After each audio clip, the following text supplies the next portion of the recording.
Hey everybody, Aaron from the Ball Pit here, back with another episode of The Writer's Block, which is pretty much just a series in which I provide commentary on whatever I feel like providing commentary on. And today, regrettably, probably shouldn't do this, I'm going to talk about the recent presidential election, or just set of elections that have hit the United States. This happened last week. I'm recording this on Monday, November 11th, so it's probably not going to go out until the following week. So it's 2 weeks ago when you guys are seeing this. But, what is there really to say? Everybody should probably know what occurred, which was Donald Trump and the Republicans as a whole did a lot better than people thought they would, which included Senate and House Republicans winning a lot more seats than expected, and Donald Trump winning the presidential election. And there's been obviously a lot of commentary or political analysis or theory onto why this happened. And I would like to provide my analysis of what happened as somebody who lives in Pennsylvania, and I don't live in Philly, and I don't live in Pittsburgh. So what that means is I live in red Pennsylvania. My county goes red every time. My county voted Scott Perry, who was at January 6th, into the House again. We've been doing it consistently. He almost got defeated, which is insane if you know what this region is like. But the point still stands. I live in red Pennsylvania. So I feel like I may be uniquely qualified in some ways to explain why somebody might have voted for Trump. And if you're somebody who talks to a variety of people, you know why somebody would vote for Trump. But, I have a couple liberal friends from the big city that have said to me multiple times, both before and after the election, I just don't know how somebody could vote for Trump because he's, insert whatever you want to say there. And I agree. I voted for Kamala, right? I voted for her. But to say that there's no reason or you don't understand why somebody would vote for Trump, to me, that says a lot about the bubble that you're in. Because, a lot of regular people voted for Trump for reasons, as we saw, because he literally won. And, one of the biggest ones is genuinely the economy. When Biden took over and gas prices hit what they did, and I'm not even saying like right before the election, gas prices were pretty low for what they had been.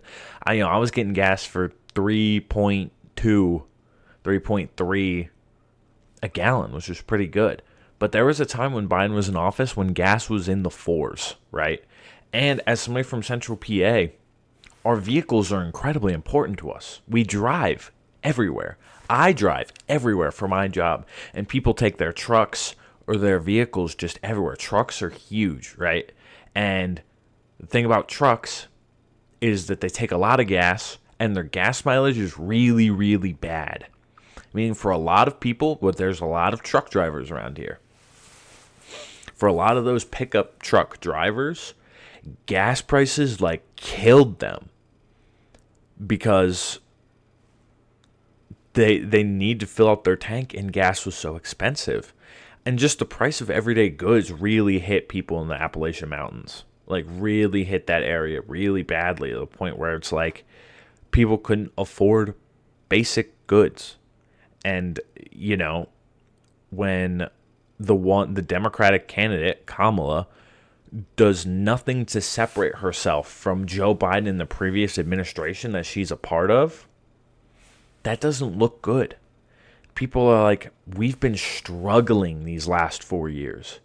And they don't have the ability, the political analysis to look and say, Why did we struggle, and whose fault is that? Who caused that? They don't do that. They just, because, and it's not even that they're not smart enough or they're not educated enough. I'm not going to say that, because there's some people I know in Central PA who did not go to college or anything like that, are incredibly smart individuals, incredibly smart. But when you're living like this and you're working 12, 14 hours a day just to make enough money to pay for your trailer and your kids, you're not focused on political analysis. You're focused on results, right? And so when you see the prices of all this stuff you need to live that high, and you see the news and people saying, thanks, Joe Biden, da da da da, all that, what are you supposed to think? What are you supposed to think? And they're not able to, they're not in a place to do the political analysis to be like, oh, it's not Joe Biden's fault. Maybe it's Donald Trump's economic policies that carried over. Maybe it's the fallout of COVID that carried over. That doesn't happen, right? They're just like, what is the state of the world right now and who's in charge?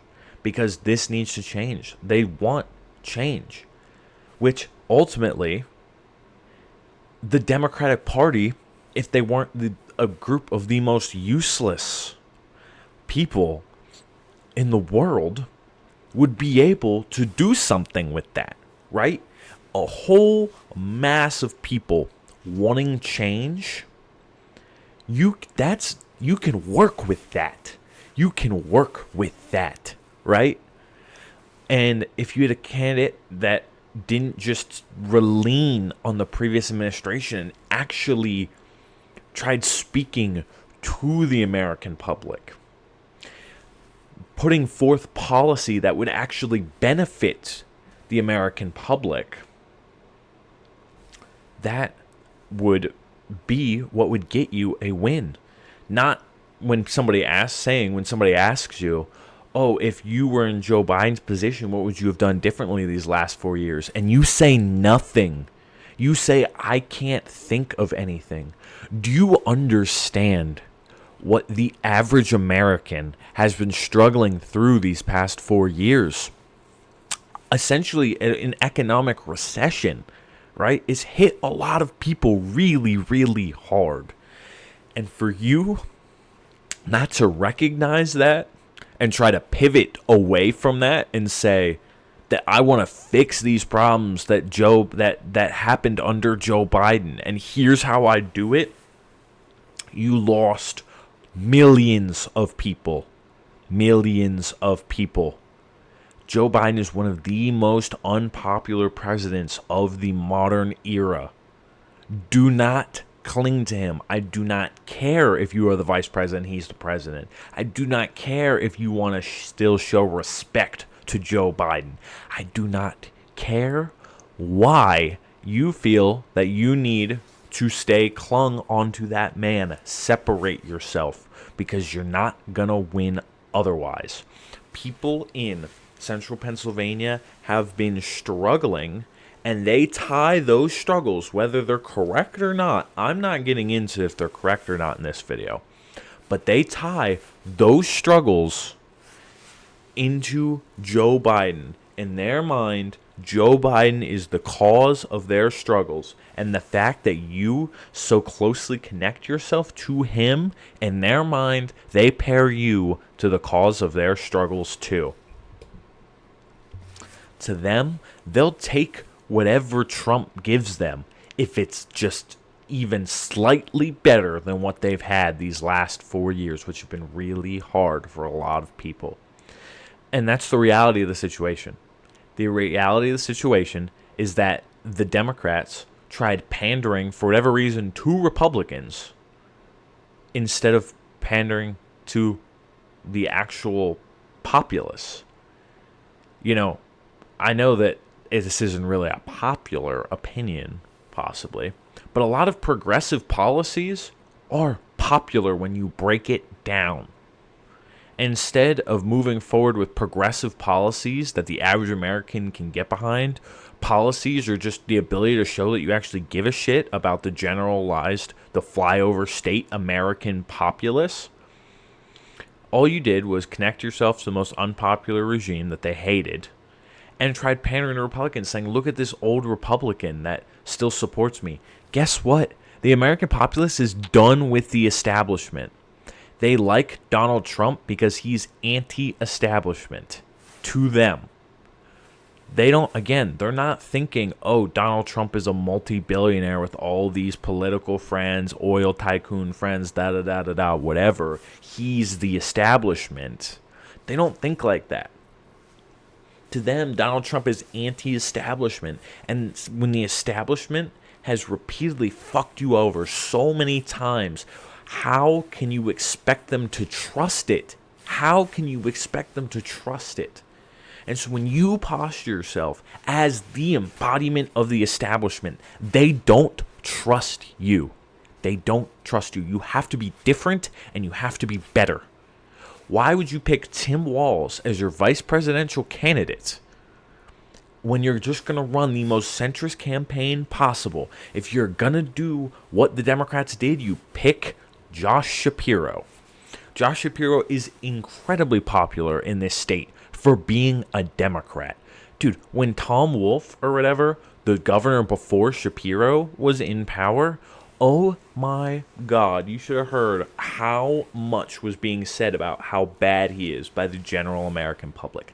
They hated him in Pennsylvania. They hated him. You don't hear that about Shapiro. You just don't.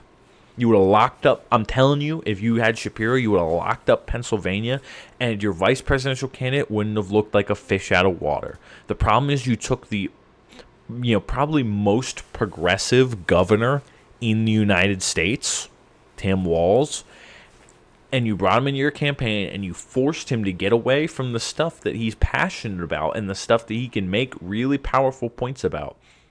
Instead, made him be a centrist. What are we doing? Why are you doing this? And the fucked up thing is that the Democrats can take no accountability when asked about it. They blame Tim Walz for not being the right pick. They blamed the third-party voters for voting for Jill Stein, even though if you take all of Jill Stein's votes and put them to Kamala, she still loses the election. They blame the people that are trying to support Palestine and boycott the vote to do that, instead of supporting the victims in Gaza and the West Bank. They blame progressives for not getting behind the bandwagon. They always blame progressives. And they blame the average American for voting against their own best interests. Guess what?